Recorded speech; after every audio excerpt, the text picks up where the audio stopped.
आजकल सबकी जिंदगी ईएमआई पर हो गई है और कोई भी चीज लेने से पहले हम लोग लोन तो लेते ही लेते हैं। लेकिन खबरदार हो जाए अगर आप भी लोन लिए हैं या लोन लेने के लिए सोच रहे हैं। दरअसल हमारे सामने एक परिवार बैठा है। 5 लाख रुपए लेने के एवज में आज 1 करोड़ रुपए का इनको हर्जाना चुकाना पड़ रहा है। और इस परिवार के सामने आजकल ऐसी विपद की स्थिति आ गई है कि ये बेहद परेशान है और सोच समझ से कहीं परे है कि इनको करना क्या है। 1 करोड़ रुपए जो लोन 5 लाख का है वो 1 करोड़ में अगर तब्दील हो जाए तो भाई साहब किसी का भी सर चकरा जाएगा। लेकिन ये परिवार सर नहीं चकरा रहा है, ये कोई विकल्प ढूंढ रहा है कि इनकी समस्या का समाधान हो। और क्यों ना आप जैसे लोगों को भी सतर्क किया जाए कि आप भी अगर लोन लेते हैं तो जरा सोच समझ कर लोन लें। अब इनसे पूछते हैं कि क्या मामला है और क्यों आज ऐसी स्थिति में आपके सामने ये आकर अपनी बेबसी गाने के लिए तैयार हैं। क्या हुआ जी, क्या मामला है? सर हमारे भाई ने लोन लिया था 2007 में। कितना लोन लिया था? सर 5 लाख का। 5 लाख रुपए। हाँ जी। ठीक है। जो सर 1 साल हमने किस्त भरी थी, कितना जिस भरा बैंक से लिया था सर 12,000 रुपए हर महीने भरते थे। हमने 1 साल भरा वो ईएमआई 12,000 रुपए थी, 12,500 ओके। वो हमने भरी थी 1 ईयर। फिर सर कुछ 2012 में भैया के एक्सपायर हो गए क्योंकि बैंक वाले ज्यादा प्रेशर करने लग गए थे इकट्ठे पेमेंट करने के लिए, जो हमारे पास नहीं एक रूटीन जैसे आप कह रहे हो कि 12,500 का ईएमआई था, जब उसे कितने टाइम तक के लिए थे, कितने टाइम में भरना था वो पेमेंट पूरा? टाइम पीरियड तो सर नहीं बताया था। अच्छा, तो 1 साल तक भरे 12,500 के उससे ईएमआई। लेकिन फिर प्रेशर किस बात की? सर प्रेशर इकट्ठी पेमेंट करने के लिए बोला, जो हमारे पास नहीं था। नोटिस वगैरह लगाने लग गए थे वो लोग। फिर ज्यादा प्रेशर था तो उसकी वजह से भैया एक्सपायर हुए। और उसके बाद सर इनका कोई मैसेज नहीं था बीच में जितने भी ईयर थे। लेकिन अभी 2022 में इन्होंने ज्यादा किया तो हमने सेटलमेंट की भी बात करी कि हमारी सेटलमेंट पेमेंट ले लीजिए, लेकिन उसके भी वो एग्री नहीं हुए। 1 साल बाद मतलब ये कि जब वो पेमेंट लिए आपने, आपके भाई भरे, 1 साल तक आप लोगों ने भरा, लेकिन प्रेशर बता रही हो कि उसकी वजह से वो एक्सपायर हो गए। हाँ जी। अच्छा। बैंक के प्रेशर की वजह से वो एक्सपायर हो गए। फिर 2012 से सर अभी मतलब 2019-20 में इन लोगों का कोई मैसेज नहीं था हमें। फिर अभी सर हाँ जी के क्या करना है। फिर 2022 में सर इन्होंने किया तो हमने 3 लाख रुपए इन्हें दिए थे बैंक वालों को। अच्छा। जिसका सर प्रूफ हमारे पास है, ये रहा 3 लाख रुपए आपने दिया है। हाँ जी। ये प्रूफ दिखा रही है। ये परिवार कह रहा है कि हम 3 लाख रुपए बैंक को दिया, तो आपने चेक दिया था उस टाइम? हाँ जी सर, डीडी बनवा के दिया था सर। हाँ जी, डीडी के थ्रू दिया था। और उसके बाद भी सर ये लोग हमें 1 करोड़ रुपए भरने के लिए बोल रहे हैं और फिर सर घर खाली करने की धमकी देके जाते हैं। जितने की मुर्गी नहीं उतने ज्यादा मसाला लग रहा है। वैसे तो 3 लाख रुपए आपने दे दिया, बचा तो 2 लाख रुपए। अगर उनके पैसे भी बनते तो 2-3 लाख रुपए और बन जाते। अगर ज्यादातर अगर देखे तो उनका रेट ऑफ इंटरेस्ट हो तो फिर 1 करोड़ में कैसे ये परिवर्तन हो गया? कैसे 1 करोड़ रुपए बनाए? कुछ जोड़ घटाना पता है? नहीं सर, कुछ नहीं बताया, कुछ नहीं बताया सर हमें। पूछे भी नहीं आप लोग? नहीं सर। बात करने की बहुत कोशिश की है। सेटलमेंट के लिए अमाउंट पूछे, वो बता नहीं रहे, मतलब कुछ भी क्लियर नहीं कर रहे। कहाँ पे बात की, किससे बात की? इनके ऑफिस पे भी जाके बात की, दिल्ली में पीतमपुरा, वहाँ पे भी जाके बात की, लेकिन वो क्लियर नहीं कर रहे इस चीज को। किससे मुलाकात हुई? कोई मैनेजर, कोई कर्मचारी, किससे मिले आप लोग? हाँ, वहाँ पे थे 3-4 लोग थे वहाँ पे, मैनेजर भी थे, तो उनसे बातचीत कर रहे थे। तो उन्होंने एक लेटर वगैरह लिखवाया कि हमें अप्रूवल के लिए हम तुम्हारा कितना दे सकते हो, इस तरीके से। तो हमने तो सर वो बताया था कि मतलब 4 लाख मतलब 5 लाख जो भी हमारा हमसे जो हो पा रहा था उस टाइम पे, वो भी सर ब्याज वगैरह पे या कैसे भी हम रिश्तेदारों से कैसे भी कर दे के करते। बट वो क्लियर ही नहीं कर रहे इस चीज को कि हाँ सेटलमेंट वगैरह कुछ भी नहीं कर रहे सेटलमेंट का। तो आप लोग परेशान है? हाँ सर, बहुत ज्यादा परेशान है क्योंकि इन्होंने 19 तारीख को घर खाली करने की धमकी दी है हमें। 19 अप्रैल को। क्या बोल रहे हैं? कि मतलब अपना देख लो कहीं पे, और 19 तारीख को हम आपको मौका नहीं देंगे, हम ताला लगा के जाएंगे। इस बात को लेके थाने पे नहीं गए? कम से कम आप लोगों को तो इस मामले को उठाना था ना। आप बैंक से बात कर रहे हैं, बैंक आपकी बात को नहीं सुन रहा है, तो फिर आप इस समस्या को लेकर नहीं गए कहीं? सर के पास आए अभी, ये अभी आए ना, लेकिन इससे पहले आप लोगों ने कहीं शिकायत नहीं सर। अच्छा, क्या चाहते हैं आप लोग? सर न्याय चाहते हैं। आप लोग कितना ड्यू अमाउंट, कितना आप लोग पेमेंट करना चाहते हैं? 5 लाख का लोन था तो फिर 3 तो हमने दे दिए सर। जो लीगल हमारा अमाउंट है हम वो भरना चाह रहे हैं। अच्छा, जो अमाउंट बच रहा है वो, और या फिर जो इन लोगों की 1 करोड़ रुपए पूछा नहीं फिर? करोड़ तो 1 करोड़ कहाँ से भरेंगे? किस बात के लिए लोन लिया था आप लोगों ने? सर वो भाई ने ही लिया था। किस काम के लिए? सर बिजनेस के लिए। बिजनेस के लिए। तो बिजनेस हुआ? नहीं सर, नहीं सर। बिजनेस नहीं हो पाया था? नहीं। अच्छा 1 साल में ही मतलब सब लॉस हो गया, उनके पार्टनर्स वगैरह ने धोखा कर लिया था। अच्छा। जी। तो चौतरफा मार पड़ रहा है परिवार पे।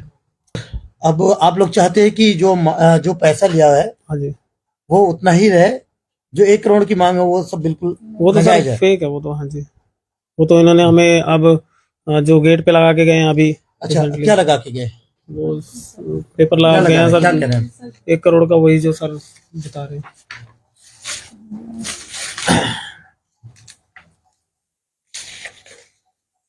अच्छा, ये लगा हुआ है। हाँ जी, तो देख सकते हैं कुछ इस तरीके से पेपर लगाकर परिवार को दिखाया जा रहा है।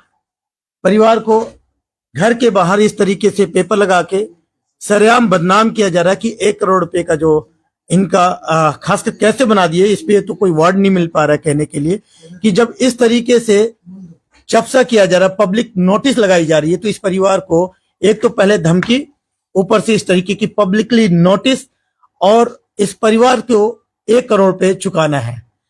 कितने की आप लोगों के घर क्या है, कितना 50 गज का है सर। 50 गज का है। जी। और उस 50 गज की कीमत क्या होगी, कहाँ पे अगर? सर डबुआ में। डबुआ में। कितना मिल सकता है उस घर का सर अंदाजा कुछ? 15-1 लाख रुपए। तो 15 लाख अगर दे भी दिए तब भी तो आपके कम से कम 70 से 80 लाख रुपए देने पड़ेंगे। फिर कहां से दोगे? पूछे नहीं सर हमें ही भेज दो, तब भी तो पूरा नहीं हो पाएगा। हम लोग कहाँ पहुंचे अभी फिलहाल? क्या आप लोगों की क्या अभी चाहते हैं? सर अभी हम सर से हेल्प लेने आया। फिलहाल जिस तरीके से आपको ध्यान में रखा जाए इस बात को कि अगर आप भी लोन लेते हैं तो सतर्क रहें, लेकिन इस परिवार के साथ कुछ काफी ही ज्यादा अब नाजायज है या जायज है, इस पे तो बैंक अपना स्टेटमेंट जरूर दे सकता है, वो भी चाहे तो अपनी बात को रख सकते हैं, लेकिन इस तरीके से नोटिस भेजकर जिस परिवार का ये कहना है कि 5 लाख रुपए की चीज को अगर 1 करोड़ में तब्दील किया जाए तो भाई साहब वो कौन सा रेट ऑफ इंटरेस्ट है?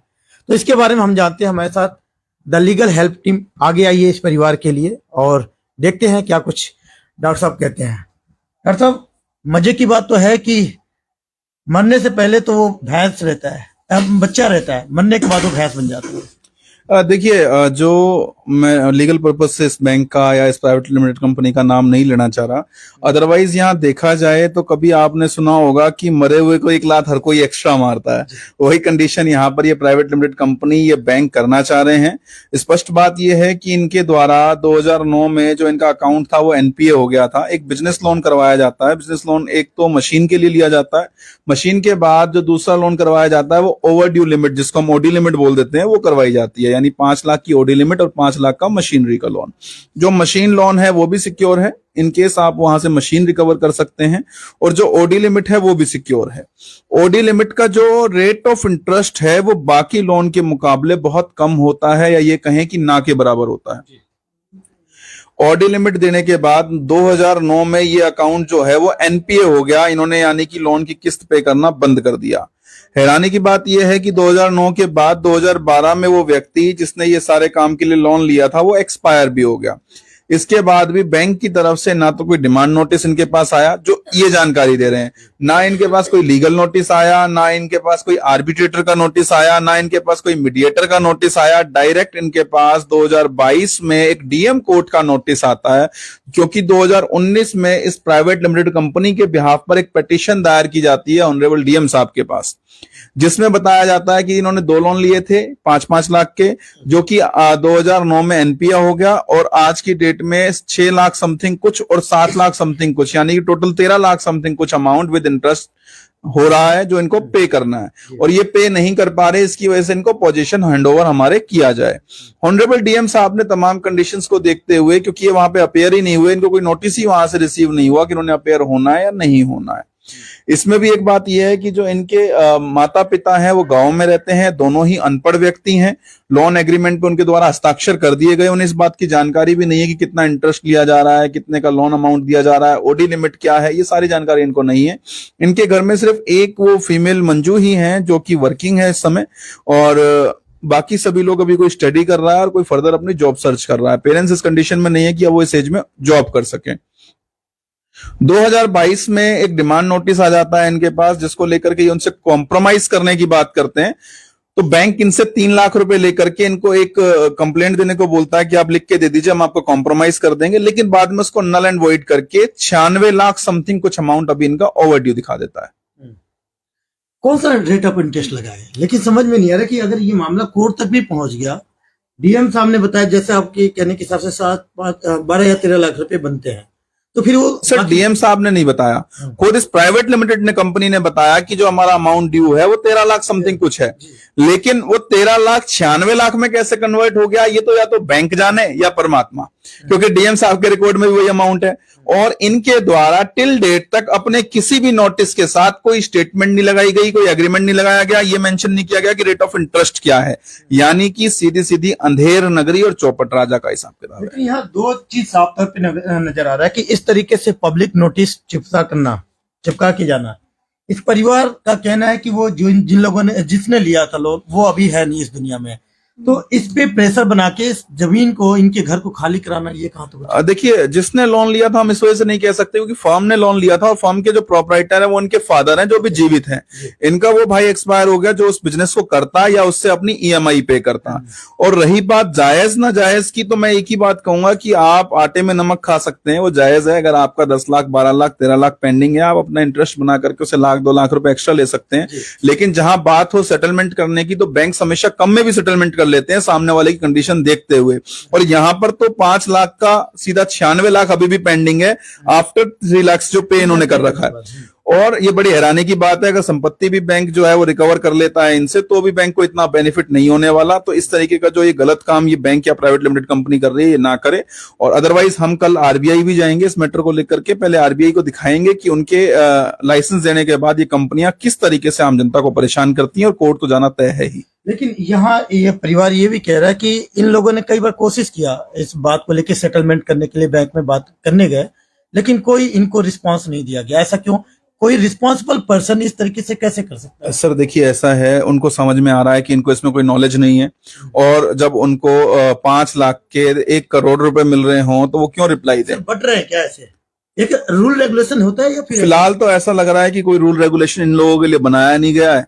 ना इनको कोर्ट का डर है, ना इनको आरबीआई का डर है, ना इनको प्रशासनिक अधिकारियों का डर है, या ये कहें कि इनको एक लाइसेंस मिल गया है रिकवरी करने का कि 5 के, एक पहले मूवी आती थी कि 5 के 50, तो शायद अब 5 का 1 करोड़ सीधा कोई मूवी रिलीज करने वाला हो ये ट्रस्ट। तो फिलहाल जिस तरीके से अब आपके सामने आए हैं, और ऐसे मैंने पूछा कि कोई कंप्लेन दिया हो, कहीं कुछ आपने कहीं शिकायत दिया हो, तो इन्होंने मना कर देखिए दिया। अभी तक ऐसा कुछ नहीं है जो इन्होंने मेरे को बताया है, बाकी बेहतर ये जानते होंगे। हम जल्द ही इसमें आरबीआई को भी एक कंप्लेंट देने वाले हैं, साथ ही साथ बैंक में भी पिटीशन दायर करेंगे, क्योंकि यहाँ पे मामला फ्रॉड का है, चीट का है। अगर बैंक अपनी जगह सही है तो हमें हमारी स्टेटमेंट ला करके दे दो और इंटरेस्ट की डिटेल दे दे। तो 19 तारीख को जो डेट दिया गया है वो खाली कर देना आप लोगों को, क्या बोला गया, क्या बोलते हैं आप पे? सर खाली करने के लिए बोला है उन्होंने कि मकान खाली। आप लोगों से फोन पे या फिर डायरेक्टली फिजिकली बात हुई या फिर नोटिस? फोन पे क्या बोले उन्होंने? फोन पे हमें यही बोला है, नोटिस लगाकर गए हैं उन्होंने, फोन पे हमें यही बोला है कि 19 तारीख को हम पोजीशन करने आएंगे तो आपको घर खाली करना पड़ेगा। फोर्स के साथ आएंगे, बोले फोर्स के साथ आएंगे और खाली करा के जाएंगे। अच्छा, फोर्स के साथ में? बिल्कुल। वकील साहब, फोर्स आएगी वो खाली वो कंप्लाइंस है, क्योंकि डीएम साहब ने ऑर्डर दे रखे हैं मकान खाली करने के। लेकिन बात यह है कि डीएम साहब को भी गुमराह किया गया है, उनको भी नहीं बताया गया कि एक्चुअली ये बैंक या प्राइवेट लिमिटेड कंपनी कर क्या रही है। मुझे उम्मीद है कि 19 तारीख से पहले पहले हम आरबीआई भी पहुंच जाएंगे, कोर्ट में भी मामला दायर कर देंगे, और जन सूचना के तहत कुछ डिटेल्स हमारे हाथ में आई है, जिसको लेकर के हमें पूरा यकीन है कि माननीय न्यायालय इनको न्याय भी देगा और इनकी प्रॉपर्टी पे स्टे करेगा और बैंक को रिकवर नहीं करने देगा। देश दुनिया की हर लेटेस्ट खबर देखने के लिए सब्सक्राइब करें हमारे चैनल PNN को, और साथ ही बेल आइकन दबाना ना भूलें।